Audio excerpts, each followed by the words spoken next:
Bismillahirrahmanirrahim. Assalamu alaikum everyone. I am Professor Azizun Nisa Abbasi and I am President Society of Gynecologists and Obstetricians of Pakistan. आज मैं एक important issue पे बात करना चाह रही हूँ और चूँकि ये पब्लिक मैसेज है तो मेरे ख़्याल में हम उर्दू और इंग्लिश मिक्स करके करेंगे. इसको कुछ लोग कहते हैं PCOS, कुछ PCOS mean polycystic ovarian syndrome, कुछ कहते हैं पॉलीसिस्टिक ओवेरियन डिजीज़. तो I don't think it is a disease, it's a metabolic problem. और ये आजकल बहुत कॉमन हो रहा है और लड़कियों में, या तो शायद पहले भी हुआ होगा लेकिन अभी अवेयरनेस बहुत ज़्यादा है, एजुकेशन है.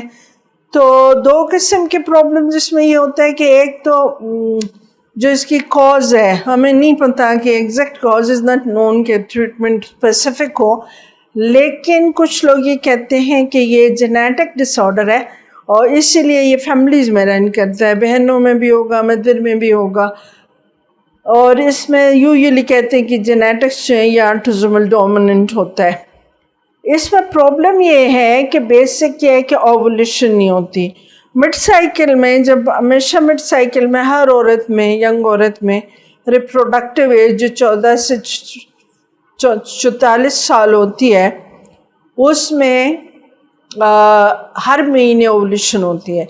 लेकिन इसमें ये प्रॉब्लम होता है कि इसमें ओवुलेशन नहीं होती, जिसकी वजह से ओवरी साइज़ बड़ा हो जाता है और जो वो ओवम रिटेन रह जाता है ओवरी में, उसकी छोटी छोटी सिस्ट बनती हैं. इसलिए कहते हैं पॉलीसिस्टिक. पॉलीसिस्टिक का मतलब मल्टीपल सिस्ट बनती हैं ओवरी में. और फिर ये हार्मोनल इम्बैलेंस की वजह से इंसुलिन रेसिस्टेंट है.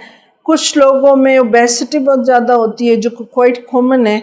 तो यूजुअली प्रेजेंटेशन ही होती है, अगर अनमैरिड लड़की है या मैरिड औरत है तो वो आती हैं कि भाई हमारे पीरियड्स रुक जाते हैं, 2-3 महीने नहीं होते, समटाइम्स खुद से हो जाते हैं, कुछ वक्त उनको दवाइयाँ लेनी पड़ती हैं. लेकिन ओबेसिटी इज़ अ प्रॉब्लम, मोटापा हो जाता है और इनको इनफर्टिलिटी इशू है क्योंकि ओवम रिलीज़ नहीं होता तो प्रेगनेंसी के इश्यूज भी होते हैं. मेजर इशू जो यूजुअली लड़कियां आके बताती हैं वो एक्सेसिव हेयर ग्रोथ फेस पे. तो ये सारे प्रॉब्लम्स हैं और ये चीज़ें देखते हुए इसको डायग्नोज करना बहुत आसान है. हिस्ट्री देंगे टिपिकल और दूर से पता चल जाता है कि ये PCOS है. और फिर अगर मैं अल्ट्रासाउंड कराएं तो उसमें छोटी छोटी सिस्ट आती है जिसको पॉलीसिस्टिक ओवरी कहते हैं. लेकिन यूजुअली ये होता है कि आप उसको सिस्ट नहीं कहना चाहिए, मल्टी फॉलिकुलर डिजीज़ कह दे तो ज़्यादा बेहतर है, क्योंकि सिस्ट से लोग डर जाते हैं, वो समझते हैं कि कोई पैथोलॉजिकल चीज़ है. और दूसरा ये अगर हार्मोन्स कराएं तो उनमें 2 हार्मोन्स होते हैं, FSH LH, और उनमें इम्बैलेंस आपको नज़र आता है. इसका जो है ना diagnosis, once you make diagnosis तो उसमें जो ट्रीटमेंट है वो डिपेंड करती है. There is no specific treatment, लेकिन लाइफस्टाइल मॉडिफिकेशन और इनका ये है कि पीरियड्स का होना बहुत ज़रूरी है. अगर अनमैरिड लड़की है तो उसके ट्रीटमेंट अलग होगी, उनको ऐसी मेडिसिन दी जाएंगी ताकि वो ब्लीड करें. और हर महीने में नहीं कहते हैं कि PCOS में हर औरत को महीने में साल में 4 दफ़ा पीरियड्स आने चाहिए.